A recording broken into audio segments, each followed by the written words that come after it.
இது நார்மலா எல்லா பொண்ணுங்களும் பேசணும் இப்படி. ஓகே. ஐ வுட் சே நான் சொல்லிக்கிட்டே இருந்த ஒரு விஷயம், stop normalising body shaming. Now I would like to add start normalising speaking up. Okay. And இது நாங்கள் பார்க்கும்போது எங்களுக்கு தெரிஞ்சதுன்னா ஒரு பக்கம் பாசிட்டிவாகவும் இருந்தது, இன்னொரு பக்கம் இவங்க எப்படி பேசினாங்க அப்படின்ற ஒரு விஷயமும் இருக்குது. ஸோ அது நிறையா கமெண்ட்ஸ். ஆனால் எனக்கு தெரிஞ்ச 99.8% உங்களுக்கு வந்து பாசிட்டிவாக தான் இருக்குது.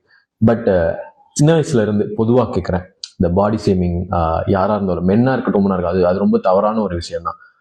அந்த இடத்துல உங்களுக்கு வந்து ரொம்ப ஹர்ட் ஆச்சா? அது வந்து சடனாக அதுக்கு என்ன ரீசன், உங்க தாட் என்னவா இருந்தது?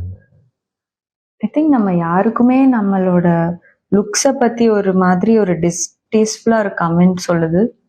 அண்ட் பர்சனலி நானுமே சின்ன வயசுலேருந்து I have body image issues. Okay. So ஸ்கூல்லேயும் I was bullied. Okay. Not for weight gain, but I had like body hair. அது ஒரு கேர்ளுக்கு அது இல்லை. ஓகே. ஓகே. ஸோ அதுவுமே என்னை கரடின்னு கூப்பிட்டு இருக்காங்க. So it stems from all of that. Okay. Okay, புரியுது. ஸோ ஸ்கூலுக்கே போகிறது கஷ்டம். எவ்ரிபடி ஃபேஸஸ் ஒரு மாதிரி பெரிய மூக்கு இருந்தால் அப்படி சொல்லுவாங்க. அந்த மாதிரி இன் டிஃப்ரெண்ட் லெவல்ஸ். அண்ட்